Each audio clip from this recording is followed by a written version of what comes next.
Okay. All right. So I'll throw it up to Raviv if you want to do a run through the deck, and then again, feel free to interrupt with any questions that you have as we're going along, and then we'll do a product demo at that point and talk next steps. Very good. So good afternoon, everyone. Raviv Turner again, co-founder and CEO of CaliberMind. Thanks for the people that join us here, and thanks for the people at home watching us live. Big audience, Monday night live. So I'll go through the deck quickly, and feel free to stop me and ask questions. This is more of a deep dive, so definitely here to answer any questions if you want to go deeper on business or technology or go to market, so on. A quick overview, kind of recap of that deck, and then where we are today. CaliberMind is a customer data platform. We are part of a much bigger market, master data management, a $28 billion market, going fairly fast here. And we are on a mission to solve the B2B data quality crisis, something that almost each and every prospect or customer we talk to actually has. There is more and more data flying from many, many different sources, which is costing companies lots of money and a significant portion of the revenue. We were founded back in 2016. The R&D team is based in Boulder. 6 of us. There are 2 data scientists working out of Israel. And this is the data science part. And we are planning to open a marketing and sales office in New York, actually. We've been offered a free office space in Newark, New Jersey, sitting close to our investor, Newark Venture Partners, in the same building with DNB, Dun & Bradstreet. I'll talk more about that. Raised 1.2 million so far. Gartner CB led the previous round, together with Meritage Funds, Quali Ventures, PV Ventures, and some angel investors, individuals from Salesforce, IBM, and Oracle, which are closely familiar with the problem that we solve. We came out of beta and started selling, I want to say, the last 10, 11 months, give or take. Last time I pitched a few weeks ago, we were at 14 paying customers. We are at 16 today. There's 2 more customers at 4 or 5K ARR. And then we are just finishing up our Q3. Our fiscal year actually ends in January. We pushed it 1 month to try and leverage some more budgets and leftovers when people come back from vacation, from holidays. And grew 44% last quarter, and have another 1.5 million in qualified opportunities. I'll talk more about timing as I go through the deck, but we see a huge opportunity here to design and own the customer data platform, or customer ops, selling to the chief data officer or chief customer officer. That's a function that didn't exist the last 2-3 years because Gartner and CB invested, and they serve 80% of the enterprise market. We are actually seeing the emerging of that new C-suite and function in the enterprise. And they have the same data problem, the same data challenge. How do you unify your entire customer data from 20, 30, even 100 tools in the enterprise? How do you make sense of this to improve the customer experience and grow revenue? We also exclusively focus on the B2B world, businesses selling to other businesses. I'll talk more about the category. Category started a few years ago with B2C platforms. However, there is a huge difference between B2C and B2B when it comes to analyzing this data. So I'll touch more on that throughout the deck. And I'll go over the team, but pretty proud of the team we were putting together. I've been, living this problem for the last few years, and we have people on board from Edroll, Kapos, Full Contact, TMC, big enterprise IT folks. And like Dave said, we are closing in a few weeks on our priced 1.5 million round, led by Newark Venture Partners. The background story behind Newark Venture Partners, their biggest LP is Dun & Bradstreet, DNB, biggest name in business intelligence. So if Dave can make the due diligence file available, you can read more about the feedback and how DNB kind of looks at us and our investors. And we are almost there, 1.2 million committed, 300K more to go. Next time we'll raise money, probably going to be end of 2018, beginning of 2019. We have, with revenue, we have 20 months of runway modeled. Can extend that. And again, looking to do a big A round, probably at the end of 2018, beginning of 2019. So a quick brief history of CRM system and marketing automation platforms to those of you who are not familiar with the category. If we go all the way back, 1986, this was the first database marketing company called Act. I think they're still around. Got acquired by Oracle, if I'm not mistaken. And then came Siebel, 1993, the first CRM. Salesforce took it to the cloud, 1999. And then we saw the emergence of marketing automation platforms, companies like Pardot, Marketo, Eloqua. All great exit stories, by the way. All exited for significant multiples.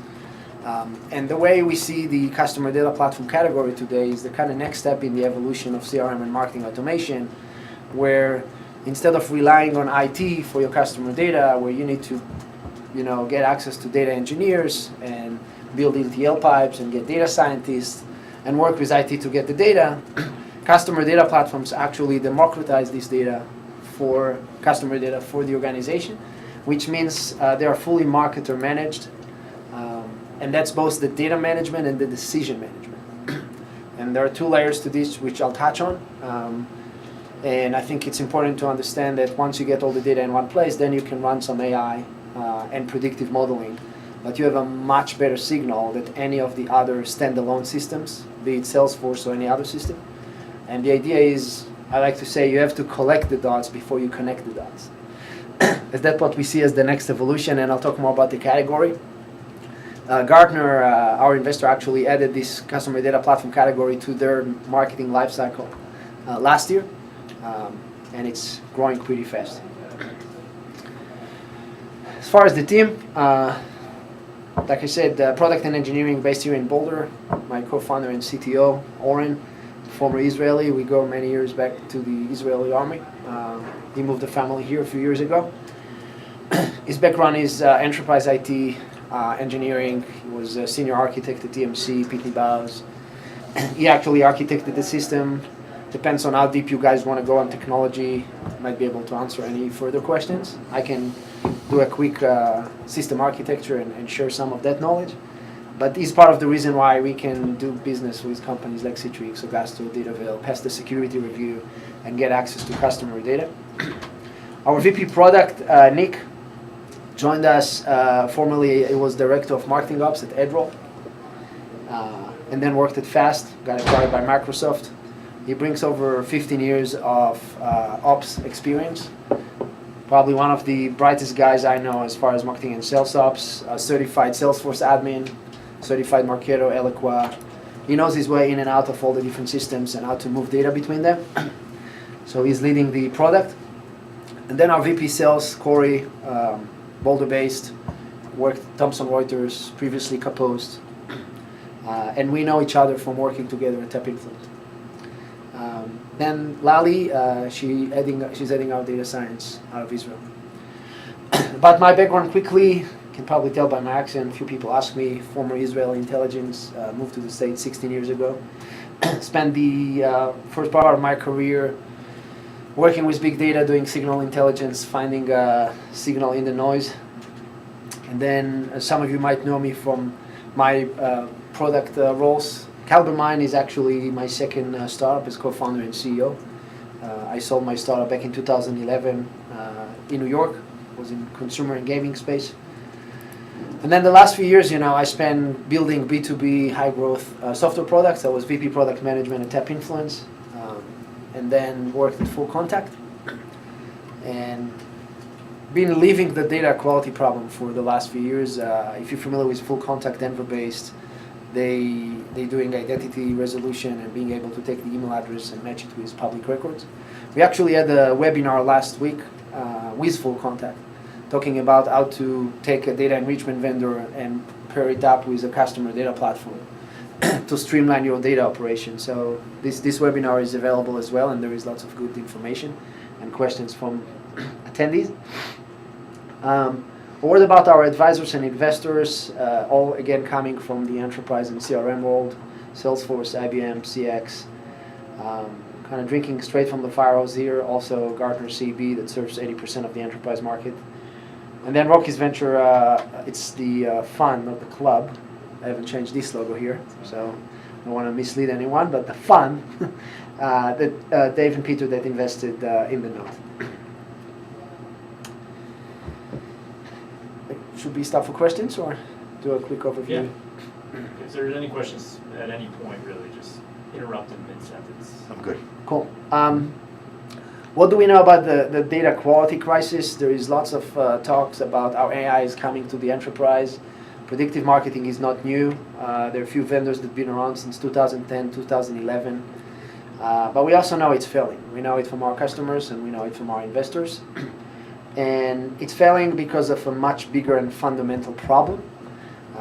And we experienced this firsthand.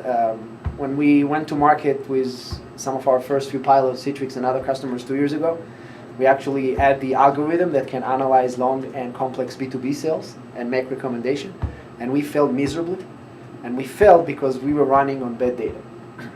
So when you look at systems like, let's say, for example, Salesforce Einstein they introduced last year, if you feed Einstein garbage, you get garbage results.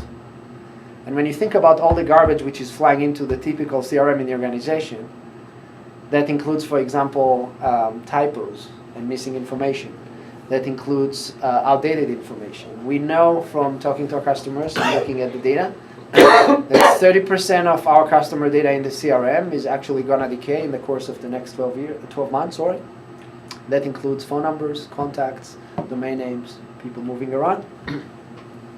And then duplicated data. I'll touch more about the machine learning approach we're taking to deduplication, cleansing, normalization. Big issue. If you are doing business with Bank of America, there might be 3 or 4 or 5 different instances of that account. BOA, Bank of America was a typo, which means that your systems and your people are actually working on 3 different opportunities, so-called. So again, you can't really build a predictive model or run AI on that kind of bad data. You're going to get garbage results. And on top of it, inconsistent data and typos. When we think about the data problem in the organization today, it's not just missing and bad data. The other part is that the traditional systems, take it, CRMs, marketing automation, don't really see 70 or 80% of that signal, which is unstructured. What do you mean by unstructured? Take, for example, the email communication that's flying between sales and a buying team in a course of 3 to 12 or 18 months. All these emails get logged somewhere, and this is all text. So Salesforce can make sense of that email. You really need to run some natural language processing and topic modeling and extract some of the themes. And when we do a demo, I can show you how CaliberMind kind of looks at this data. But this is adding to all this structured signal that we find in the CRM. Same with recorded sales calls. Most of our customers actually recording their sales calls. So who is the buyer? What did they say? What date? We look at the engagement and the different touch points that pass, let's say, from an email to a sales call, to attending an event, to talking to an analyst throughout the sales cycle. To try, like I said, to connect the dots once we collect all the dots. And then the last part of this data problem is there is proliferation of tools today.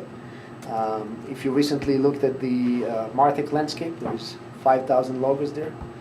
Been growing in a crazy pace from the last few years. And now we have sales team buying the latest shiny object. So you need CPQ and you need to record your call and you need a tool to send outbound emails. And before you know, the average sales rep is now using 7, 8, 9 different tools to do their job, which means the customer data gets further siloed and stored in all different places. And if you really want to get to, hey, I need all my data in one place, whether it's for to mitigate business risk. I think last time we talked about GDPR, and one of the investors actually mentioned that. That's a huge business risk coming out of 2018. So whether you want to mitigate business risk and make sure you have all your customer data in one place, or you actually want to accelerate revenue and improve the customer experience, you need access to all those systems. And the traditional way that companies been accessing this data, there's more than one way, but let's put it this way. If you're a mid-market or enterprise, you might engage with the likes of Accenture or Deloitte. Say, hey, we need an integrated database. Can you build us that kind of database? And that's usually a multi-year project, multi-million-dollar project, where you still need your IT and your data engineers and ETL pipes to even get access to this data. The other incumbents in that space is the big players in the master data management space, companies like Informatica, Experian, SAS. And again, these are very long, complex, and expensive IT projects where if you ask the CRO or the CMO, they cannot access this data to make sense of this. But they are the one that actually would need to be in compliance with GDPR. They are the one that need to generate the privacy report and, with a push of a button, get all this data. And they are the one that actually carrying the bag and get a quota, So this data is becoming mission critical for the CMO, CRO, our customers.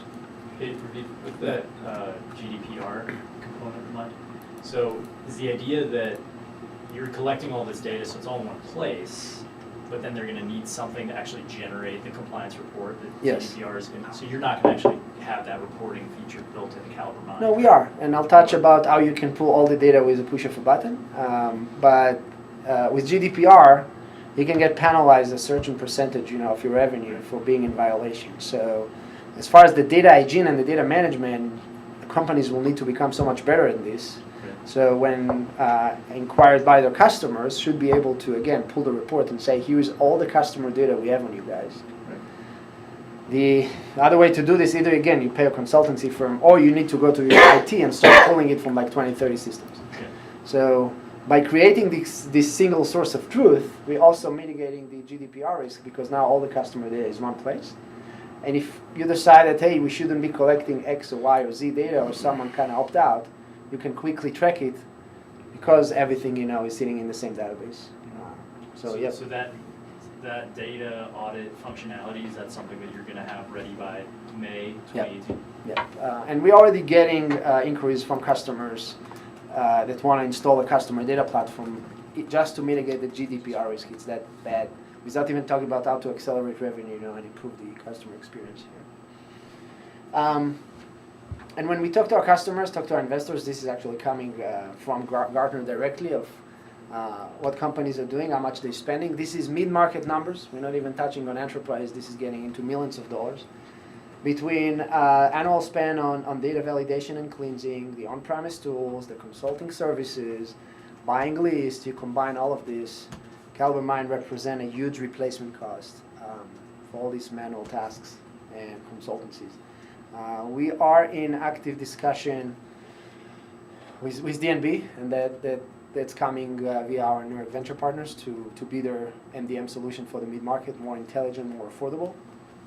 And then as we start move upstream, and I'll talk more about the go-to-market, but we have a big channel partnership planning on teaming up with the Accenture, with the Deloitte of the world, and offer CaliberMind as a much more affordable and intelligent solution, to the data problem.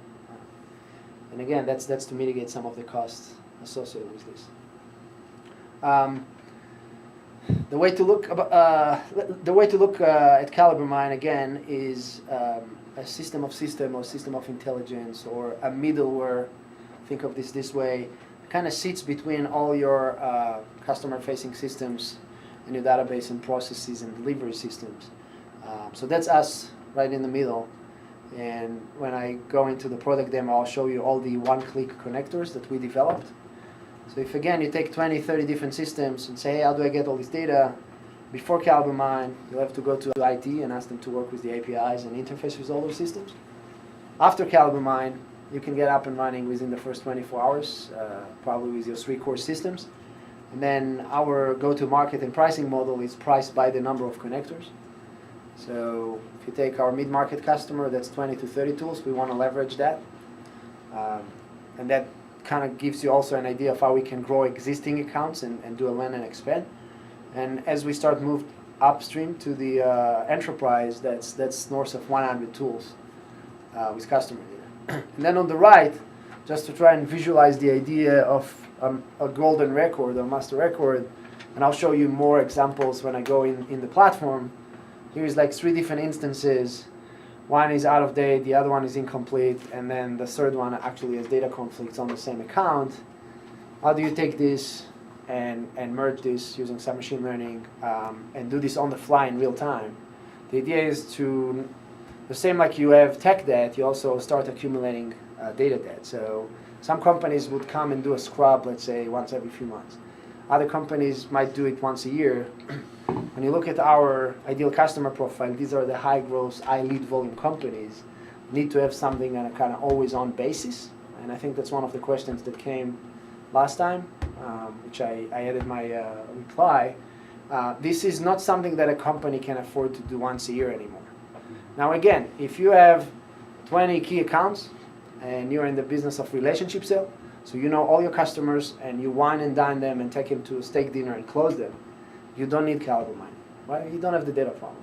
And when we look at the fastest growing Fortune 100 all the way Fortune 5,000, some of our customers are really high growth post-Series B, Series C startups that really need to grow fast. With digital products, they're seeing a high volume. When I say high volume, it can be hundreds, thousands, tens of thousands of leads flying in, prospects. They need a kind of always-on, persistent solution to their data quality problem. So we are probably not a good fit for a company with 20 key accounts. Can be still in millions of dollars in revenue, but if it's only 20 accounts, you probably know all your customers. You don't need any data solution.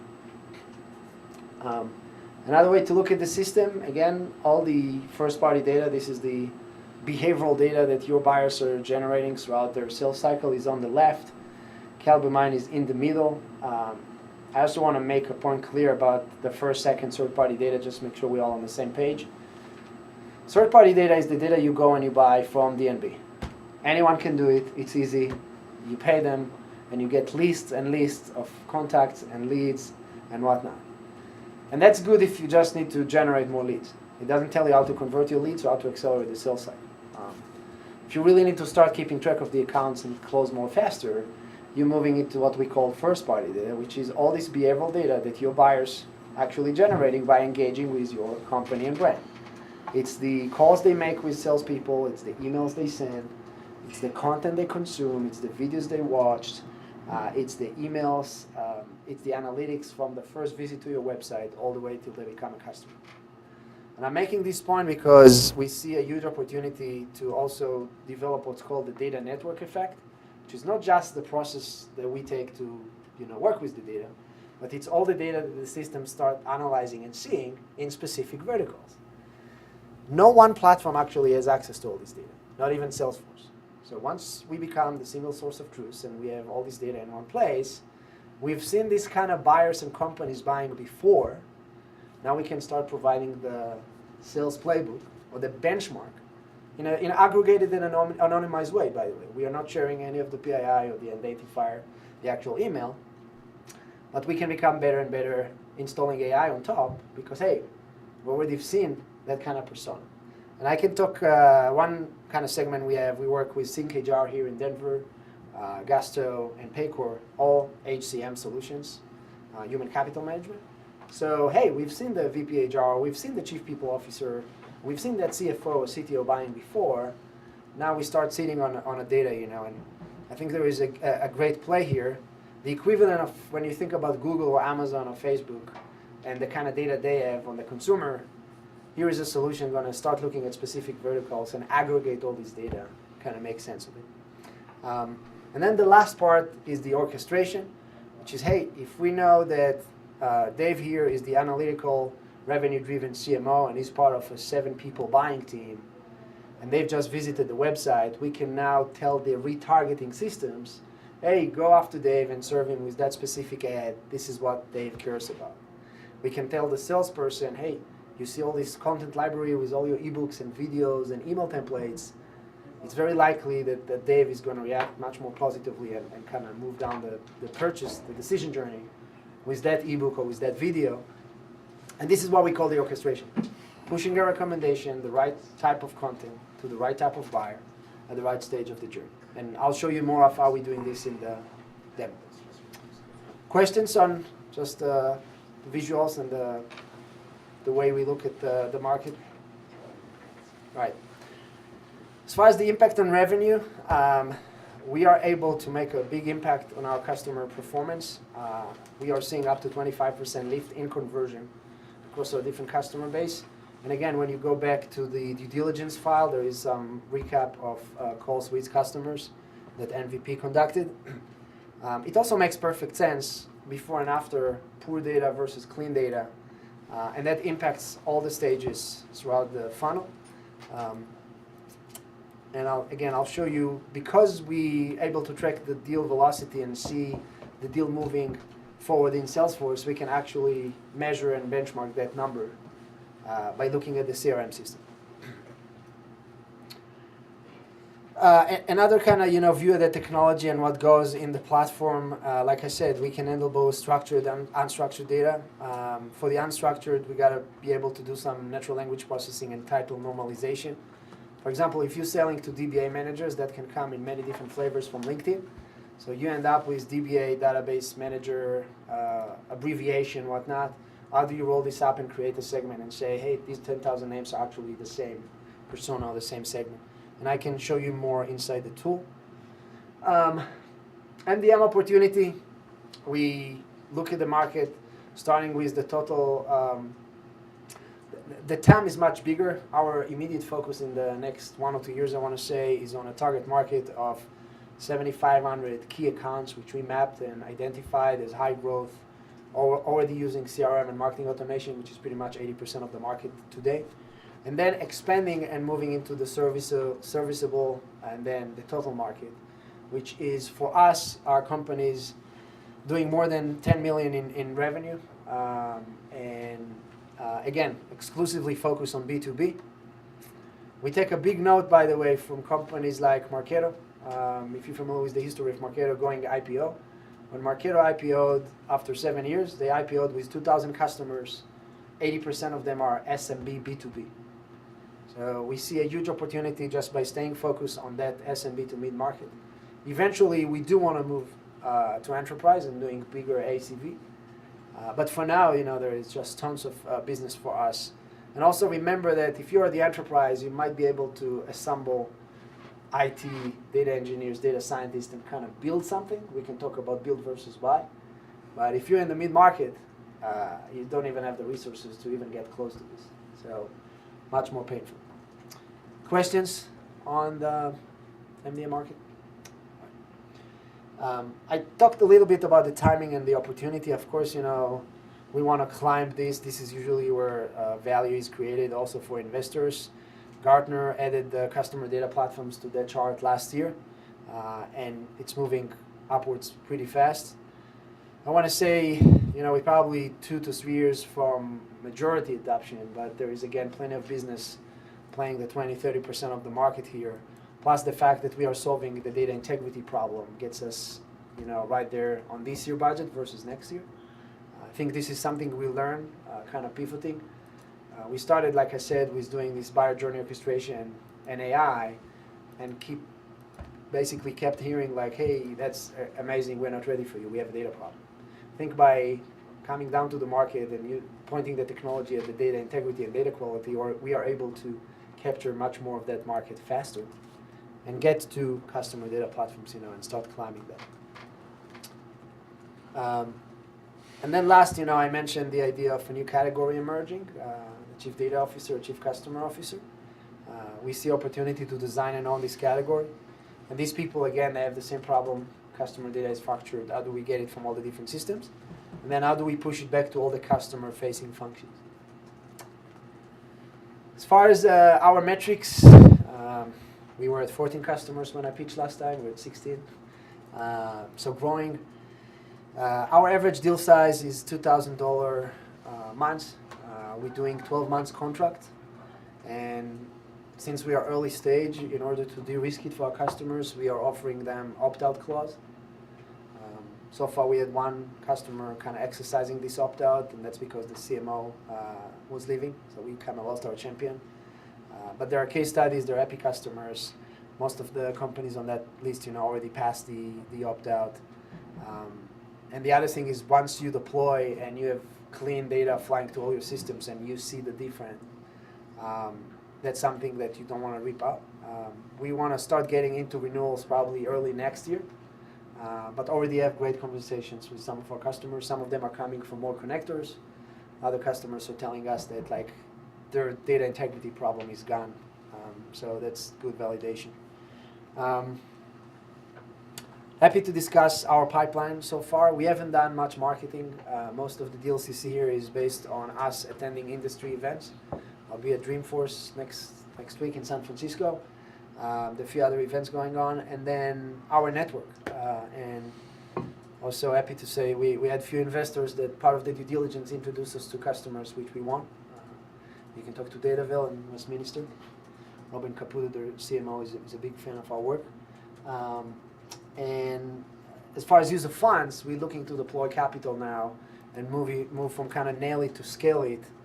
And that means we're going to accelerate product development, work on a few more connectors. Right now, we only support Salesforce. We have a few customers that want us to do this with Microsoft Dynamics or Oracle or other CRMs. And also do some marketing to both customers and the channel. We want to bring more B2B agencies and system integrators to integrate the system. And of course, search, content, inbound, some account-based marketing. We're going to close 2 gaps as far as the team. One is a product marketer. We don't have anyone full-time doing marketing. And then the other one is we're going to bring another senior developer to accelerate product development. Happy to touch more on pricing. It's still early. It's possible we're going to make some changes. What we hear from customers is they want to get into a tier where they know exactly how much they're paying, up to 5 connectors, up to 10 connectors, up to 15 connectors. So that's pricing probably going to be replaced by tiers. But we're still going to keep our entry level at kind of $2,000 per month. You get up to, let's say, 3 connectors. Most of our customers, by the way, start with a core set of connectors. They plug in their CRM, their marketing automation, and the web analytics. And when I go into the demo, you see they get this big aha moment where they see their entire buyer journey with all the data. And now they come back and they say, oh, and we have this outbound email. Oh, and we have Slack channel. Oh, we have support tickets. And that's the idea of a kind of land and expand and basically growing the number of connectors. We also cap the number of contacts or records in the CRM. And again, we're looking for also a pricing model that the marketing and sales team can understand versus when we started, we were priced by rows of data. This is a very technical IT data metric. So we want to give them something that they can price and budget to add. And we cap it at 1 million contacts. So example, we are in sales cycle with HPE and they need a quote for 10 million contacts, meaning we have to price this, and this is more on the custom pricing side. Because as far as our COGS, this is storage, and this is processing, and some of the nodes and instances that we have fired up. So the more data we process, the more we pay, of course, in COGS. So trying to maintain a kind of healthy balance there between our COGS and what we charge customers. Data enrichment from our marketplace, this is on top. And I'm happy to talk about the way we do revenue recognition and gap compliance. Our fractional CFO is Rick Brody. You might know him. He's been working with RVC. So any questions about the financial models or anything you need to know, feel free to email me or can put you in touch with Rick. But from a revenue recognition perspective, we basically have these 3 different revenue streams. There is the SaaS, it's our major revenue channel. We also have one-time deployment. This is enterprise, it's never a plug and play. We have to go in the system, we have to make sure everything is connected. And then we have the data enrichment, meaning if they're missing the data, part of what we do is a complete data analysis and a health check. Then we go to our marketplace, we say, hey, full contact, or Zoom info, or DNB. Why don't we kind of blend that kind of data to close this space? Which means that we get the kind of wholesaler kind of price. There is some markup, but we don't want to be necessarily in the business of data brokerage. We want to be the workflow and the automation that activates all of this. Which means that we pass through the enrichment, to the customer, and we just bill them at the end of the month for whatever enrichment they consuming if they need to go and use some of our data partners. Sorry. Go ahead. And then with onboarding time, what are you usually looking at for? Depends on the company and how many systems they'll bring in. We're looking from 2 to 6 weeks to get all the systems up and running. The data health check and data quality usually happen in the first few days. We need to see a full set of data and start seeing enough of that data to start pushing the recommendation and do the orchestration and activate the AI. So it depends on their data quality level. Some companies might spend 60 to 90 days with us before they're ready for the upsell and the decision engine. And I know this was one of the questions on the last meeting. As far as the differentiator, eventually we want to upsell all of our customers into the recommendation or decision engine and apply the AI. We have, I want to say, 30% of our customers using it today, where 70% are coming for the data management, the data integrity, the data quality. And they know we need to solve this problem before we apply any of the predictive modeling on top. And that's why we separated the two packages here for a basic and a premium. And if you are, progressive companies like Gastro and Particle, you'll get to the decision engine, in the first 30 to 60 days, kind of flying through the data quality. But we also have a mid-market companies that have been around with lots of historic data and lots of garbage, per se, and they can spend easily 3 to 6 months with us on just the data management before they're ready for any predict. So do you charge for the professional services? We have a services component if we need to do the deployment. Okay. We have a customer that wants us to connect their CBIL or the Unica. These are systems from the 1990s. It doesn't make sense for us to develop a commercial connector for that.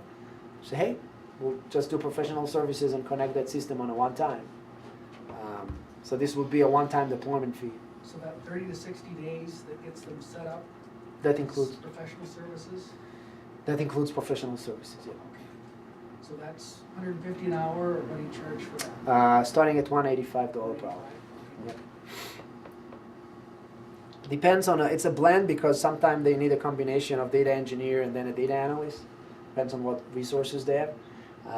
And by the way, eventually, we don't want to be in the service business. That's why we want to team up with a system integrator or a B2B agency that can basically provide the implementation, and we can just turn the SaaS on. So with the 1.5 million in qualified sales, Yeah. is that a lot of that going to be the wrangling bit of it? Is that? I can share the pipeline. We usually see 20-30% of the contract size going to professional services. We also have discounts right now. We kind of hungry and we want to win more deals. So sometimes we go and discount the service and say, okay, the deployment is on us. And again, eventually we want to move out of this, but we also want to make sure that we are successful and this is properly deployed. So I want to say 70-80% is SaaS revenue. 20% is the deployment or the service part. And what are you using for your life cycle on that then? For the SaaS, what's the life cycle? If it's 1.5 million, I don't remember how many companies you had it there, but at 2,000 or 3,000 a month. I'll share the pipeline, Perfect. and I'll show you our approach to sales and how we look at sales. So yeah, we can do a deeper dive on the pipeline. Looking to end 2017 at near around 550K. We are at 400. Q4 historically is our strongest quarter. This is where you start planning for 2018. You realize you have a data problem, and there is lots of budgets left. Where teams need to put it to work, and data management, data hygiene is a good place. Looking, like I said, from use of funds, raising 1.5 million. That should give us 20 months runway plus revenue. The current net burn of the team is 60K, and Dave has the model, I believe. And then again, we're going to add 2 more functions, but going to keep it still lean, start putting some more money in product and marketing. And then the goal is to pass the 1 million ARR in threshold, and this will open many more options, to go kind of A. And this can be our investors doing their follow-on. I'll talk more about the syndicate in a second, and bringing in new investors. Already in discussion, but they're going to be a bigger A round probably at the end of 2018, beginning of 2019. I can talk further than that, but the company can at this point probably get to profitability by keep doing more of these professional services in SaaS. Our booking number is higher than the SaaS, but for investment perspective and valuation, investors tend to discount the service part, even though that definitely pays the bills, and bring money in. If we decide to, hey, we want to go for profitability versus growth at one point, this would be definitely optional. Like I say, we had a slow start, but then as soon as we came down to the market and started fixing their data, we've seen this kind of big uptick as far as quarter over quarter. And the reason we don't look at this monthly because this is mid-market, this is fluctuating, I'll talk more about the pipeline, but with some companies we have to go through security review, and then yes or no for legal review, depends on the legal team, and that can kind of skew the projection, 30 days, plus minus. But again, pretty healthy here, looking to scale this further. I got a few questions about competition.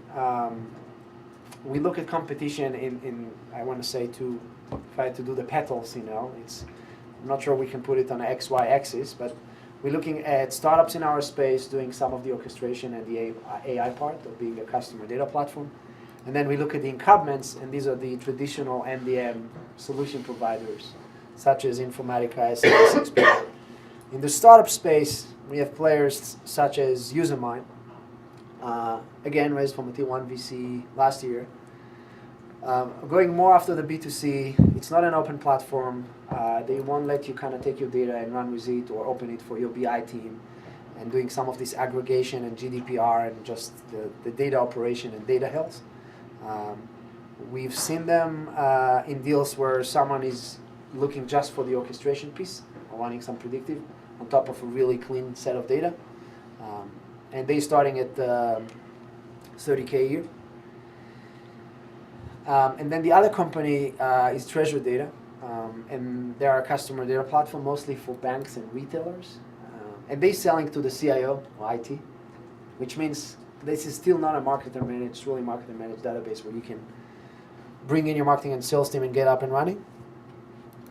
So that's a big differentiator for us, together with the fact that we are exclusively focused on B2B.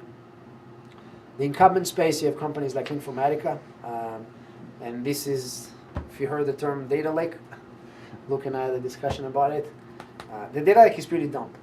It's just do a dump of all the data with no actionable insights. And every time you need to, let's say you need campaign numbers, so you need to do win-loss analysis, you go, you file a report with your IT department, you wait a few weeks, and then you get your report back. By that time, the campaign might be over, or maybe the quarter is already ended. So that's, I want to say, the kind of dumb way of putting together all the data, and that's, we're going to start going after their kind of launch at one point. But the feedback we also got from DNB when we went through due diligence is, you guys going after huge opportunity in the mid-market, because mid-market can't even afford that kind of solutions. Plus, the people buying CaliberMind are actually the CMO, the CRO, not the CIO or the kind of VP. These are totally different departments. So that's how we look at the competition. And then when we look at exit scenarios, of course, we have Salesforce investors and IBM and Oracle folks. We're seeing a pretty healthy multiple for the reason that they are all looking to build a complete customer experience stack. And data management is basically backbone platform or foundation. And I think the perfect example is what Salesforce paid last year for a company called Crux. Crux was in the business of cross-device ID and doing what's called device management. So if someone is coming on a mobile and then they're coming on a desktop, how do you make sure that's the same user or same customer? And that's a DMP platform. They've been around for 7 years. They raised $80 million. Got acquired, at $700 million by Salesforce. IBM, Oracle, ServiceNow, SAP. That's one possible exit scenario. The other possible exit scenario is the DNB, Informatica, SAS, Experian of the world saying, hey, we need a more agile, more intelligent, affordable solution to win off the mid-market versus the enterprise.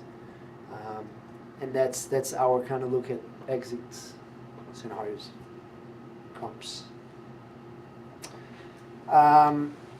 That's it. I think we've touched on all the main points. Hopefully I answered some of the pending questions. As far as the fundraising, we are at 1.2 out of the 1.5 million. We have signed term sheets. We are doing the definitive set of docs right now. This is in approval with MVP, and looking to close this in the next 2 to 3 weeks before Thanksgiving. I'll stop here, and if you want, we can go pipeline, we can go product, we can whatever people want. I can just. How did you get to 405? I mean, what percentage of your sales are subscription versus your revenue subscription versus professional services? So I'll show you this is probably because of professional services. Yeah. It's rounded up to the kind of closest number, but when you look at our pipeline here,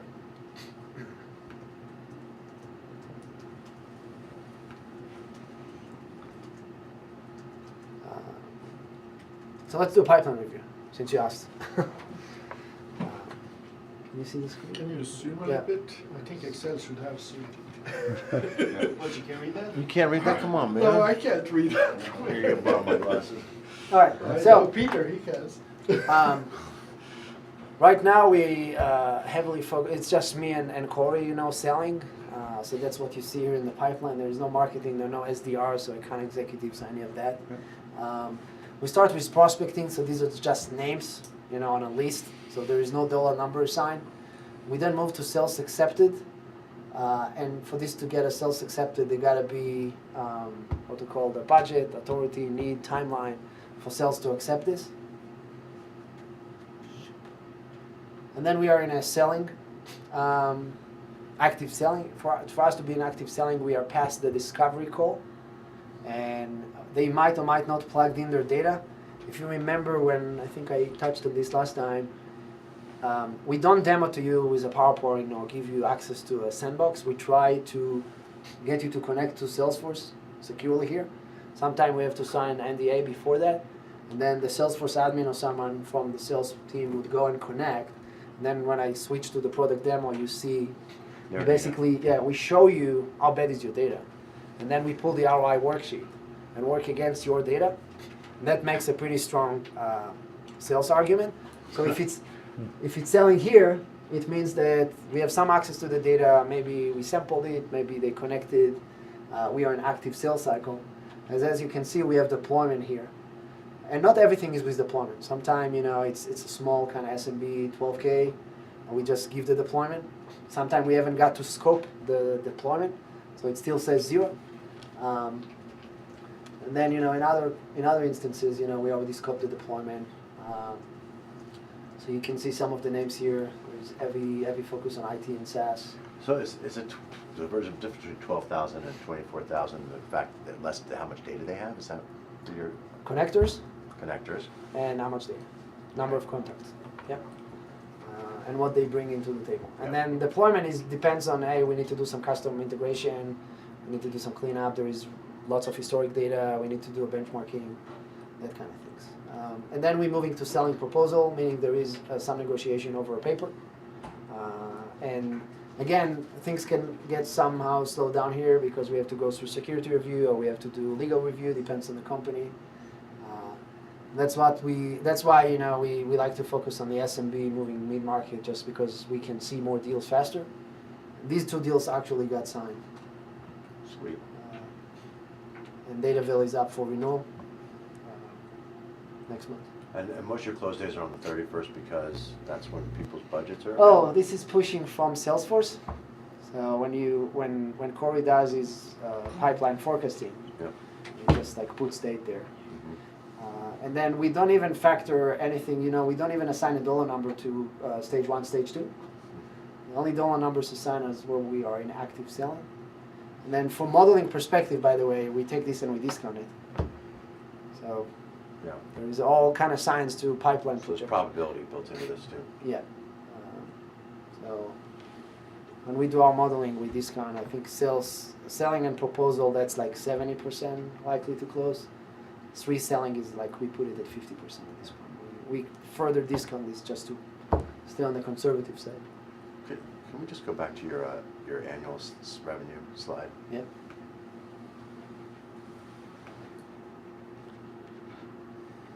Yeah, it was that. This one? Yeah. So 550,270. How many customers do you think that is? That depends. Can be 2 enterprise customers with some professional services. Can be 4 mid-market. Can be 6 or 8 SMBs. At 24,000 to 50,000, 60,000, that would be, say, 10 customers, 12, 20 customers. When you finish this year, how many customers will you have? That's what I was kind of. So we are at 50. We are at 16. 16. Yeah. So this is, yeah. And we were at 2 more 400. months ago. Yeah. 3. our fiscal year is end of January.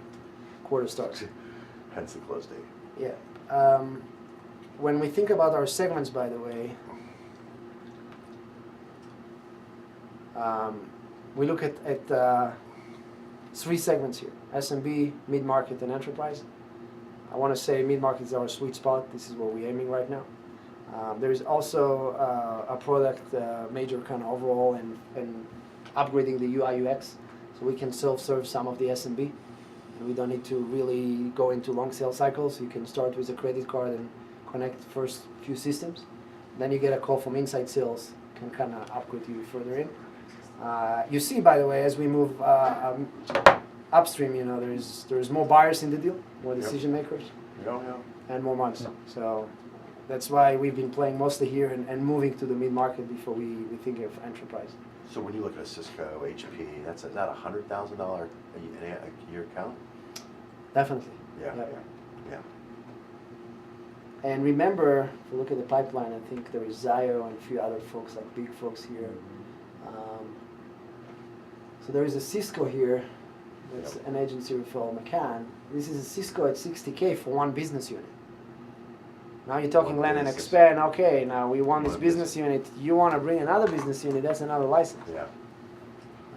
So the Oracle's not up there, huh? Is Oracle? okay. HPE here. That's one business unit. Same with Zayo. The idea is to go in, make a case study, win this business unit over, and then start working horizontally in that enterprise. Okay, thank So you. if you mark everything in your pipeline now, what's the average deal size on what you have in your pipeline today? I want to say 2 to 3K MR. Most of them are those 36, 24. Yeah. So you can say that the average of everything is like between 25 and 30K a year. 24 to 36. Okay, to 36, yeah. So when you go then on your growth forecast, back to your slide, Mm-hmm. with the growth, there, yes. So I how was- many I was customers using- do I that? was using How simple much? math. How I many was- customers? How many new customers do you need to achieve every year to get that growth? Yep. So to get from here to here, we are at 400. So 5 more customers, doing an average of 30K, let's say, 150K in AR. And we've been winning 2 to 3 customers a month, and that's just us. So realistically speaking. And then how you get here, that's a combination of us and the channel, which is not just our direct sales force. We already got few deals referred to us by the channel. We're looking to partner with DNB on the mid-market and go SI. Well, now you're answering my second question, because my first question was how many customers do you need to acquire for every step in that graph? Yeah. And then my second question that I planned to ask after that was how the heck do you acquire them? So you were a little bit fast. All right, so you have some of the mass here. Yeah. And how do we get to 50 customers? Probably a combination between us and the channel. Yeah. Because there is so many deals we can sell ourselves, but once I go and I bring DNB or I bring Accenture or Deloitte or some of the mid-market SI, now I have a much bigger sales force selling our solution, and I might even use them for implementation. So it's a combination of direct and channel. So in my fast head calculation, you need 1,200 customers in 5 years to get there, and you need to grow your team to acquire them. And that's what you need if we should get profit out of our investment. Or, which is you're not factoring here, is the land and expand and winning and growing existing accounts Yeah. to the 100K north. Yes. Now, north of 100K, you're talking about a completely different sales cycle, more people, longer sales cycle. But, and there it's a big but, you're talking about going either horizontally and do a land and expand with business units, or adding more connectors, or they come to you with more data. So eventually, and again, I know that's a 0.1%, statistically speaking, to become a $100 million revenue. But if we sell CaliberMind 1,000 times for 100K, it's another way of looking at the math and say, all right, if we get a fraction of what the market is, or a fraction, if we just get the leftovers, the breadcrumbs of Informatica, 100 million. Informatica is a $10 billion business. Yeah. And the potential is there. It's easy to do that math. But then to go So- from that math and calculate potential to actually figure out how to do it. That's where my questions come in. Execution is key. Yeah. Yeah. How can you build, like, I call it a core team that you can replicate? So you can create the sales process based on the numbers and predictions. And you can start to use Salesforce yourself in your company instead of using Excel to manage the sales process, and maybe use your own engine to control the data. So Yeah. in Norway, where I'm from, it's called eating your own dog food. Drinking our own champagne. Yeah, so it's like so because that's all about the scalability. Because I think you really have something good stuff here, and I think the market is there. So then it comes down to how do you grow a business.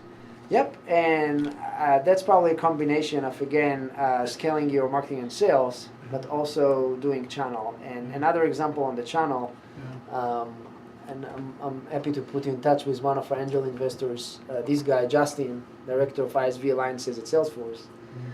If you look at the way Salesforce is working with their App Exchange, they have like this ecosystem where we don't have a paid application right now on the Salesforce App Exchange. It's free because it's part of the bundle of CaliberMind. When we eventually move to, hey, let's do a paid standalone and kind of put it on the App Exchange, when you're at the point where you pay Salesforce, I don't know if you're aware of this, Luke, when you're at the point where you pay Salesforce $30,000 in commission, now they're moving you into their, I think it's called a platinum tier, where now their salespeople are introducing your solution to their customers for a commission, and you get some Salesforce love. So when we think about growing this into big business, it's not just us. It's us plus the channel plus the partnership, whether it's Salesforce or Microsoft, MS Dynamics, or Marketo. Yep. These are big distribution platforms that can really accelerate your growth rate. So that's very interesting because you have limited resources today, and we are looking at investing into it, give you a little bit more resources. And how do you spend those resources to create the targets that you have in your plan? But also, is there a bigger opportunity than that? And should you stay focused only on Salesforce, or should you go and support some Microsoft products? Salesforce has a pretty big piece of that market. Maybe that's big enough for you to get that growth, but then even focus more on actually reaching the targets inside Salesforce to get their help. True. Salesforce is 150, 100,000 companies strong. Like just the Salesforce ecosystem. Yeah. Salesforce actually has 3 times the market share of the CRM than the other companies. However, Microsoft Dynamics is not far behind with the acquisition of LinkedIn. Yeah. We're now seeing some of our customers actually moving to Dynamics from Salesforce. I think we can generate enough business and grow at least next 2-3 years with just the Salesforce ecosystem before we jump to Dynamics. Remember that now we have to maintain another integration and support another CRM, and this adds also complexity to the product and operation. Manage another relationship. The list is long when you add support for another system in, and that adds cost and risk to the picture. But so then my next questions after that is how can you go from, because today you have implementation process that I see needs a lot of man hours to do. Not at all. Well, Maybe we need to maybe see a demo. Well, maybe we can look at it a Yes, different like way. see a It demo. needs. You have told me I've taken a lot of notes of a lot of weeks and time to implement, and maybe that is time on the calendar, but not so much use of your time. We don't know because we haven't seen that yet. Yeah, it's kind of the time, but Yeah, I can yeah. walk through. So that is it possible for you, or how big is the distance to go from like more a self-service demo, where you can start to use more content marketing campaigns and bigger leads and webinars with a lot of people into to reach a bigger piece of the market and go down instead of up? Because what I've seen in your strategy now is that you want to go up in size deals, and most of the companies that have really high growths actually go the other way. So you are correct. We're actually planning to go down and do the self-serve SMB before going up. Okay. There is a major UI UX overall, where if you think, let me do a demo. I think it's We're very excited. Yes. So when you come in, you can get a free data health check. You connect your Salesforce. I'll show you my beta instance. So I'll go in with my Salesforce credentials. This is using OAuth, so we don't really ask for your user and password. This is just exchanging the token. And I'm inside CaliberMind. Oh, that's sexy. Yeah. Step up. And one of the first few things we do, we start to activating your system. So you have Salesforce. We have Salesforce Sandbox for bigger companies that don't want to go live out of the box, and connect their Salesforce Sandbox. And I think part of the differentiation is all these connectors we already developed, and that includes data enrichment, that includes marketing automation, CRMs. Some companies we work with, they already have their databases on Amazon or maybe a product database. We can consume that pretty fast. You'll see, by the way, some of the data providers here, ZoomInfo and MetaMark and Full Contact. I can show you how we basically consume their content from a Google Drive or Dropbox. So all these connectors are already built, and now you say, boom, boom, boom. That usually happens in the first few days, and that's not very labor intense. Where we provide professional services is where you start seeing these custom connectors, or you have something where it requires some Salesforce optimization because of the way your data is mapped, or that kind of things. But what is it bringing in? So customer names, I'm trying to understand what Yeah. actually gets ingested into the I'm system. walking you through this right now. And again, it depends on the source. If it's a Google Drive or a Dropbox, we basically start ingesting all these data files, PDFs, and analyze your content. If it's Salesforce, then we analyze accounts and leads and records. But just to show you the free data health check, this is where we usually have customers having a kind of big aha moment. So now we're looking at their Salesforce data, and this is still free. So now you're looking at part of the sales cycle of them demoing with the data. And we're looking at account level, contact, and then leads. And we start saying, hey, 24% of your records missing annual revenue. You have another 23% which is missing the industry, a number of employees, a website domain. Now guess what? If you're missing the website domain, and now you have 3 people actually engage with you from Cisco, you can't even do what's called lead to account matching and saying, I have 3 buyers from that account now engaged. This is a pretty fundamental task which they're missing. And we use this as a unique identifier, by the way. The website domain is for us a unique identifier to really start doing this lead to account matching. Then we look at the contact level, and you're looking at a pretty clean data set. So this is after we ran our process, but usually when we start, most of this is on the red, and you're missing emails and names and phone numbers, all the way down to the lead, by the way. If you're missing latitude and longitude, it's hard to do territory assignment. If you ever deployed a big Salesforce here, this is one of the pretty fundamental tasks. So we give you a full analytics on your data health check and database. Duplicates emails, duplicated websites, orphan leads. There is all sorts of metrics here that we look at. Then we say,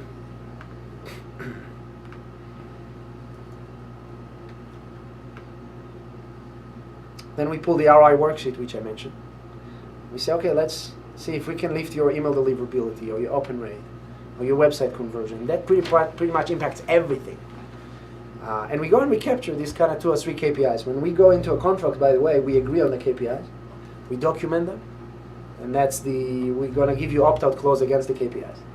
So if customer is not happy and we cannot get to the KPI, they're welcome to opt out. And that's percentage of what's the metric that you're measuring? KPI? We're picking from that list. Okay. So it can be email Okay. deliverability list. It can be, that's usually translating into revenue gain or cost savings. Okay. Have you shared I think I've shared with you, Dave, the product evaluation done by one of our customers? The cabinet 2M. CaliberMind evaluation, that should be part of your due diligence package. Mm-hmm. And this is a recent product evaluation done by one of our customers, where you can, do you have it? No, you didn't send me that. All right, I'll send it. I think it's good because it walks you through a kind of use case and how our customer think of our solution. So they talk about all these manual tasks and how much time they spend on data cleanliness and lead and level, account level, and all the use cases. But I think what's sweet is they also did a full business use case with replacement cost and look at what CaliberMind can save them on all the different manual and point tools and building that. Because there are a few point tools that might be able to do some of what the platform does, and then it adds up to $53,000 just in point tools and labor. So we're starting at 24. Even we go 36, there's still cost saving, and we do so much more. And then you see KPIs. This is part of the documented KPIs. Better segmentation, ABM, all the things they're looking to accomplish. I think that makes a kind of good read if you want to think of how a customer would look at us. Going back to the ROI worksheet, it's a combination between what we can gain them and the revenue and the cost saving and replacement cost for. Was that a report that's generated from this? No. Was that's someone one of the customers put it together. Okay, thank you. I that's- missed the transition there. Thank you, that's fine. That's evaluation put by one of the customers.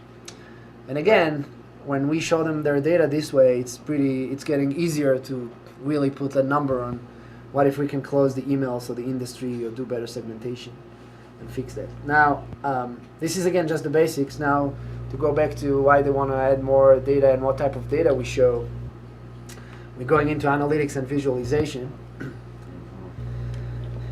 And this is the buyer journey visualization. What you're looking up on the screen is just one account, Boar's Head.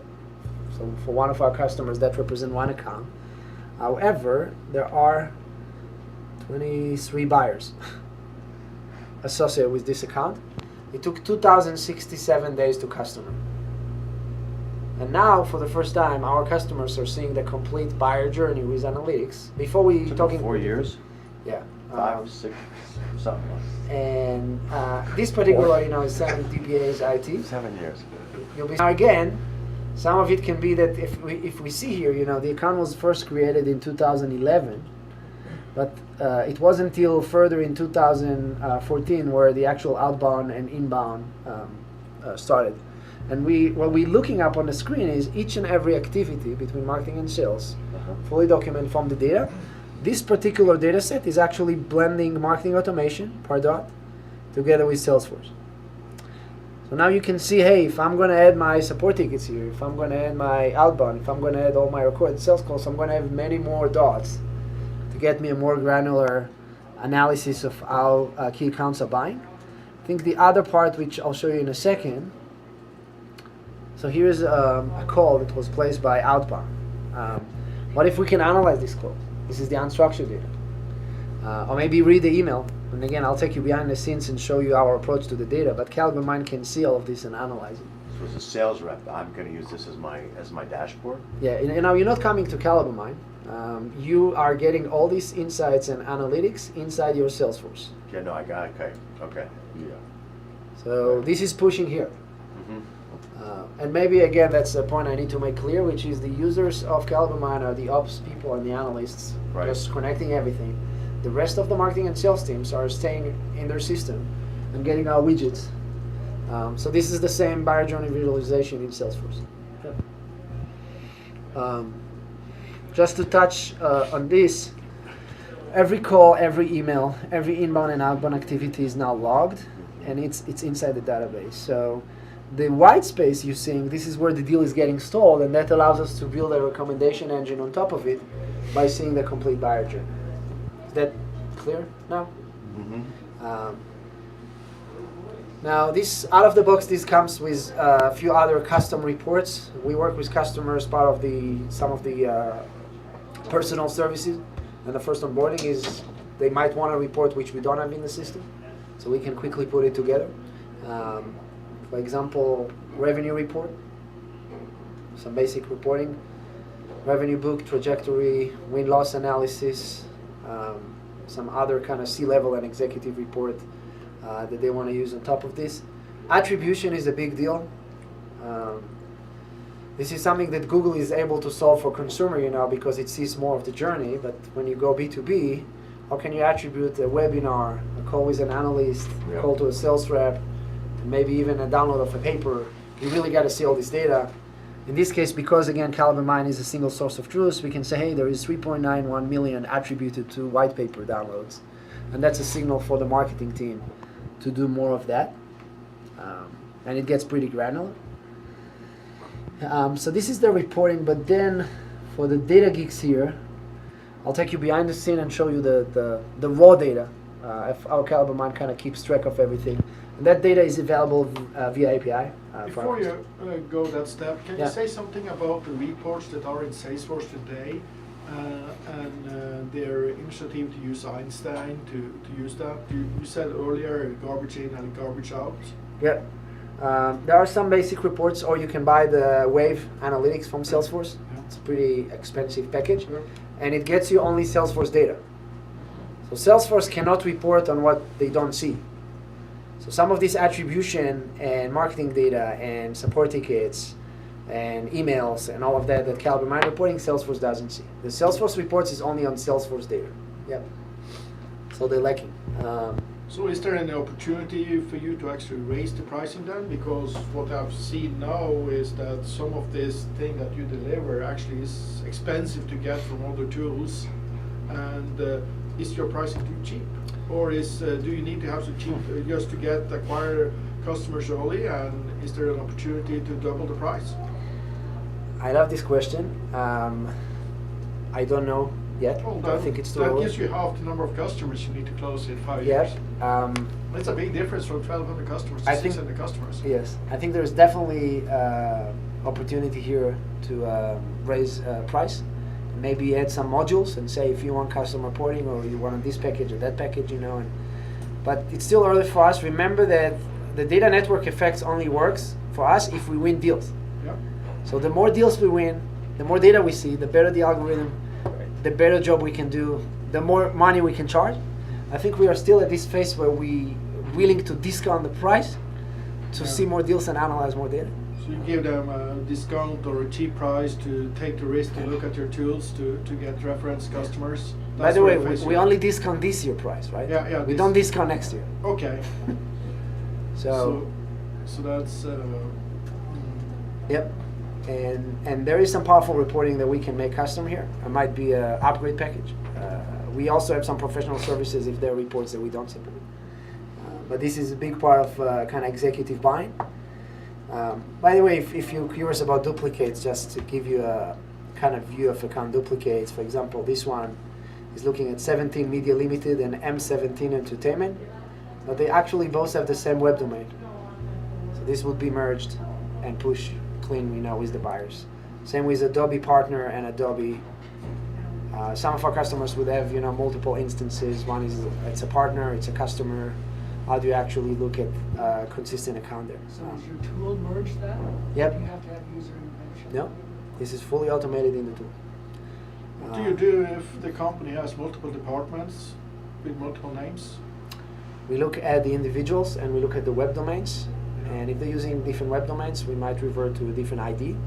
But most of the time, there is some correlation on the email and the web domains of what they're using. So I have one company that has a lot of enterprise selling, and we have, and most of our leads are in high-end enterprise market. We have probably 10, 15 leads with each customers in different departments ongoing in parallel with different decision makers on different departments. So If you question. merge them, you will create a mess in our systems. So we have rules. We're writing to a sandbox. It's automated, but there is human checkpoints before you go and you rewrite something. Now remember, unlike Salesforce, if we override, we keep historic data in the system. It's not really overriding the CRM. We can always roll back. However, let me ask you this: if you have multiple departments, one of the unique identifiers is, for example, a dance number or DNB number. Would they still have the same DNB number? Usually, the way dance numbers are assigned, this would still come as the same dance number.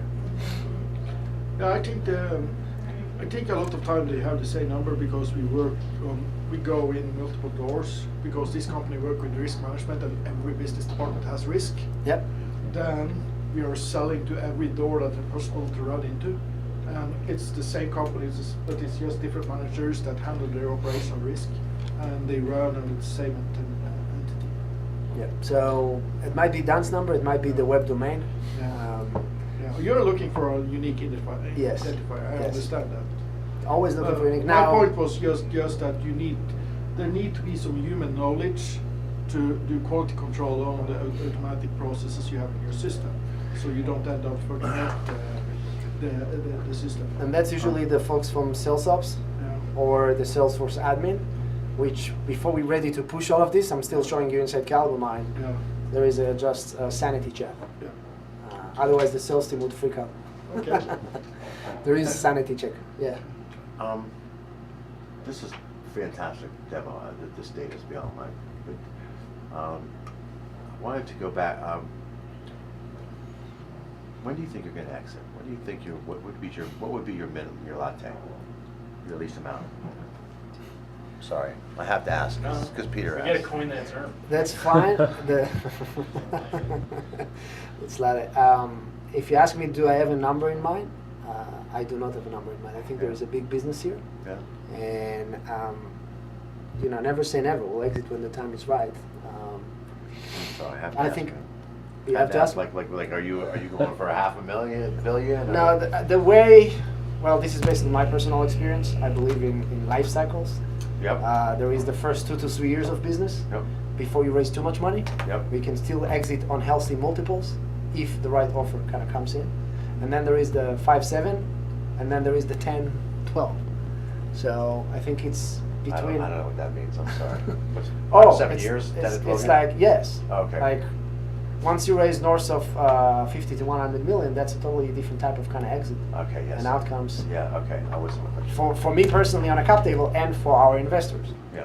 So you So- raised $2 million already. You're going to Yes. raise another. That's $3.5 million. This is your second. This is your Series A, or is this your C? No, C? this is a C extension, early A. Yeah. That's not a classic A by numbers. CB. What do they call that? Yeah. Whatever you want to call it. So Are you going to raise A? Are you going to have an A round Most likely, yep. Now, in 2018 or? it can be faster, it can be, we are modeling 20 months of runway. Okay. Thank you. End of 2018, beginning of 2019. so based on your revenue Okay, can I projections. ask one more question. I'm Your sorry. exit multiples, your exit should be between 192 and 448 million dollars. There you go. Do you have a buyer?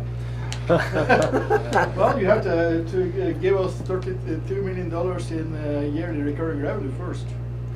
There you go. So last question. What do you think your Series A would be then? As far as amount, Series A, no. What amount do you think you'd raise in your Series A? 5 on 20, 5 on 25. If again, our approach is we can scale this and go to market and be profitable faster with Yeah. more professional services, take less dilution, and just be fine. Or if we're gonna see the competition eating up and we go for growth and market share, and we say, hey, we want to eat as much as we can of this mid-market, start moving upstream. You need a bigger sales force. You need more marketing. This is your biggest expense usually. You're moving from, I want to say, most of our expense right now is on R&D and building the product, like before we hit 1 million ARR. But then the next trend, let's say 1 to 5 million in ARR, you're moving into 35-40% on marketing and sales. So I think we can pull different levers and decide. But we are modeling another 5 to 7 million at 5 and 20, 5 and 25. This is all speculative. Yeah. But yep, we are modeling for another round, at least another round. Yep. Will you have a West Coast sales team as well, or just are you everything out of New York? Not yet. No, I know. Were you planning? Is your plan just? Probably post A. Post- Gonna be some Bay right, post A. Area. Bay Area usually like to write bigger check. Yeah. And there's so much money we can take right now. You Is don't that want to do getting anything in Denver? what? You don't want to do anything in Denver? We might move the office to Denver, and get close to kind of Union Station and get better access to talent, and versus being in Boulder. I've been there, full contact. It's the exact kind of play where you can attract talent from Denver. So might be office in Denver. Yep. Yeah. Sorry. You must be a typical investor as well. It's okay. Good questions. I'll just finish by maybe showing you the data in a kind of raw state for you to understand how it's all coming together before we push. And then we'll see if you have more questions. So I'll get a bit geeky here, but what I'm showing on the right is the raw data is stored in a JSON format, and that's a single source of truth for first, second, third-party data. So what we're looking on the left, these are individual Salesforce records. These are all individuals. And I go and I pick Yanis here because I know that Yanis, we also logged emails for Yanis.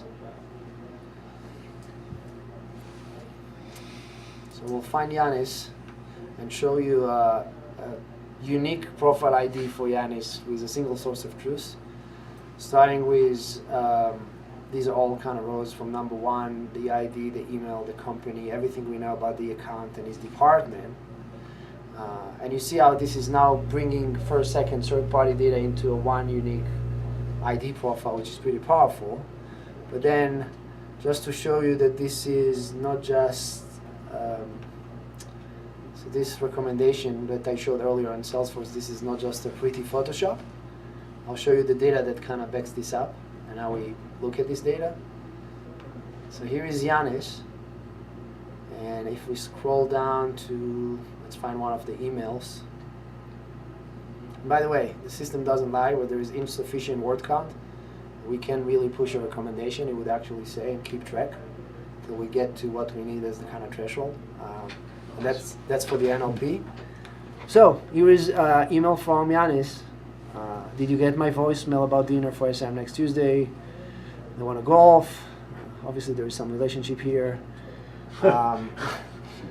This is something that traditional systems don't usually see, and it allows us to pull lots of additional data. What's the entity ID? What are they talking about? Do they care about security, or they care about pricing or discounts? And it also allows us to do the psychographic profiling. If you remember CaliberMind, when we pitched a year and a half ago to RVC investors, this is how we started. So this code is still here, and we would use it, but this is now a fully featured customer data platform, not just a psychographic profiling tool. But here is a recommendation pushed back to the CRM of how to engage based on that data. So this is prescriptive, based on. Yep, based on the way they write, the emails they send, the recorded sales calls. So some type of AI. Is that? There is, well, we haven't invented the personality assessment framework, right? There is DISC, there is colors, there is a few other things. I don't want to get too much into that because I felt like this got people distracted. Yeah. But this is one of the APIs that CaliberMind offers, and the psychographic is still here. We're no longer a niche or a point tool that does psychographic profiling. It's one of the data APIs that we can support. But just to, again, show the way we process and store data, this data is now not a black box. We had customers taking this to their BI and analyst team. Say, hey, we want to push it to our BI, we want to push it to other systems. We think this is pretty important. We don't hold our customer data hostage. We actually make it available via our API for other tools and for analysts to work with. It's those two emails, are they're committed to working? Is that what that is? Is that that mattress firm has two different email Yes. platforms? Okay. Yep. Two different servers. Okay. Yeah. And of course, some of it is first-party data, but for example, if we need to do enrichment on location and do reverse IP, we pull the latitude and longitude. That allows for territory assignment and other use cases. So again, pretty powerful. There's more than one use case, but our main use case, the way our buyers bind us today, that's the data integrity and the data quality. It's a big and painful problem for them. What else?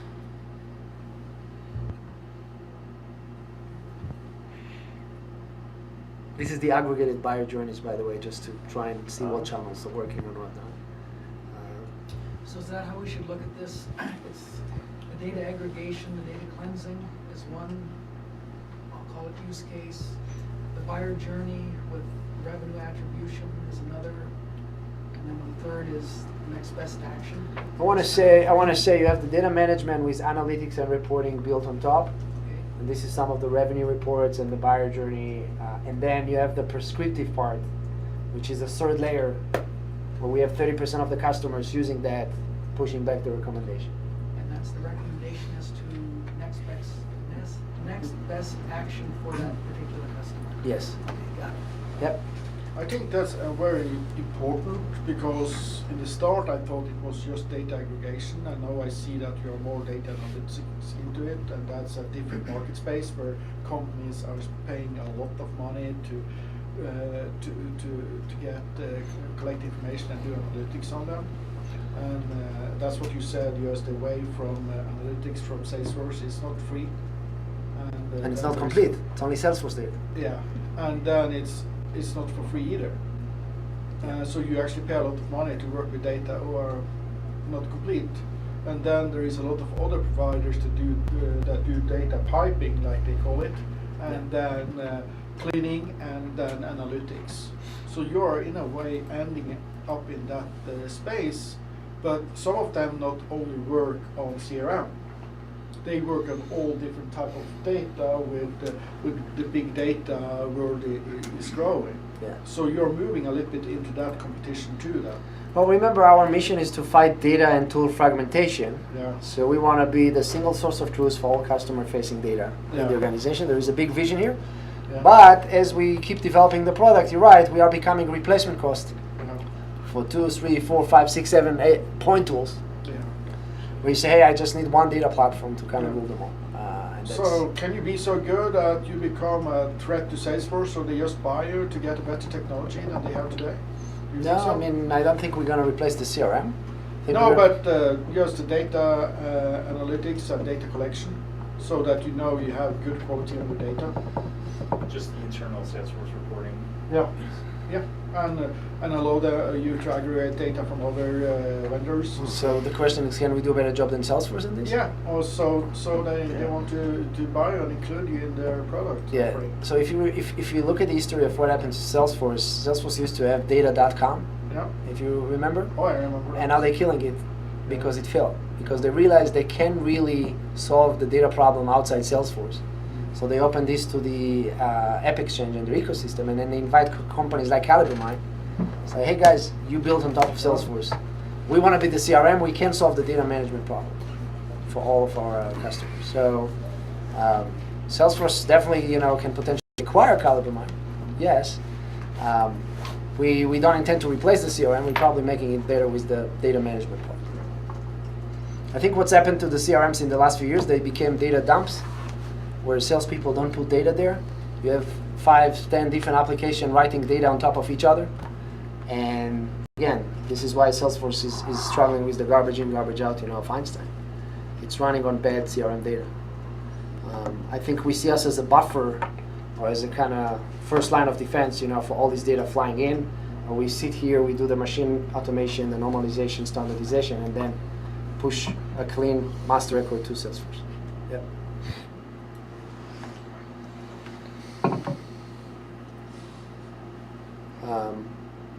I can share this deck, by the way, if you want to do a deeper dive on the system architecture and the microservices. It's going to get too technical, but some people care about this. Yeah, I would like to see it. I'm sorry, your If back you end have time for infrastructure, it. where is that? Yes, we are Redshift for structured data, and then MongoDB for the unstructured data. Definitely using open sources. You can see our approach to microservices and how we can plug in all these services and remain agile. We build our own pipes, so we own the pipes, and of course the data. And then we take special consideration into security and scalability.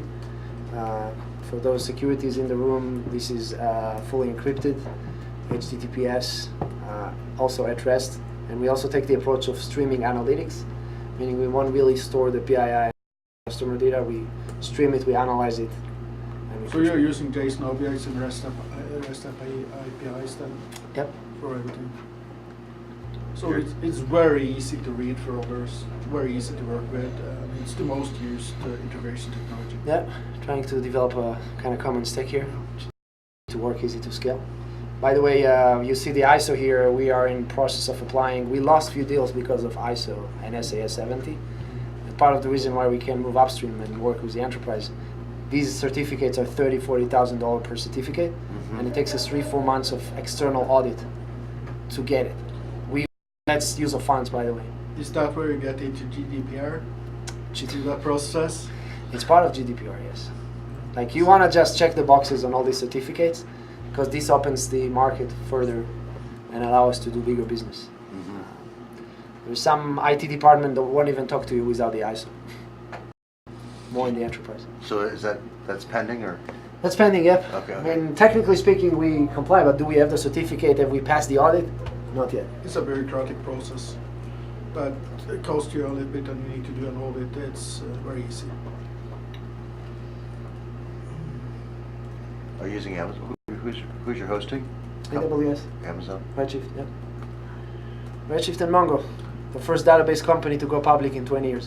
So no one says No, I was It's thinking, really I was nice. thinking more like the colo, the hosting center. Like, are you using Amazon Web Service? Who's your infrastructure? Yeah, hardware? Redshift is only available on Amazon, and it is, of course, is now added up in a strategy with Amazon to actually launch on Amazon next year. Yeah. So And talking about revenue potential, we now have companies talking to us about building this on-premise, but they don't want to expose it to the cloud. Maybe that's the reason you asked. Yeah. And this would be a much bigger, more expensive project to do. I'm not sure we have the bandwidth even to support it. Right now we say we are Like HP and Cisco aren't going to host their stuff on. Yes, but Medtronic here in town say, hey, we want a system, that can do this on-premise. We're willing to pilot the business unit on the cloud. If this is successful, we want you to kind of do Yeah. it on-premise. well, that's why I asked the questions about going down instead of up, because you will meet that question more and more if you go up. Yep. So going down before we go up. There is a new UI UX in the process, letting some of the SMBs just come and kind of work with the credit card. So do you I have a used to work at Oracle, so that's why I'm. do you have a serverless Sorry. architecture, or are you depending on Serverless. serverless? Yeah. And if we get too technical, I can put you in touch with Owen, my CDO. I'm cutting you off. On how we work with microservices and Docker images and whatnot. Okay. So, Well, you answered my next question, so I don't need to ask you more technical questions. All right. that's all I have for you. Appreciate I'm excited for you. Appreciate the time, folks. We think we are onto something big here. Any other last questions before we wrap up? Cool. Thanks, Raviv. Thank yeah, you. so next steps, we're gonna put together our sort of package for this. We have pretty much everything together now. So I'll share that with everybody tonight. And then timeline on the close of this raise. Raviv, it sounds like Before Thanksgiving. November. I can share a definitive set of docs if you Yeah. want to review it. Probably by the end of this week. Yeah. It's going to close by the 10th or by the 17th. Probably. Yeah, and that's what Newer Venture Partners also is pushing for. So Peter and I spoke with them last week and got some additional notes that I'll throw in. Awesome. Okay. Great, and I'll share this product evaluation maybe Yeah. for you to see our customer kind of justifying the investment. That would be. Yeah, and Newer Very was generous enough to share their customer feedback from I saw a that. bunch of different people. It's So on it's there. good. But I didn't see a term. Is a term? Term sheet will be on there too. You have a Okay. term sheet, right? Yeah. It's not. And That's why I just. this Not is there the yet, right? Or unless I'm missing.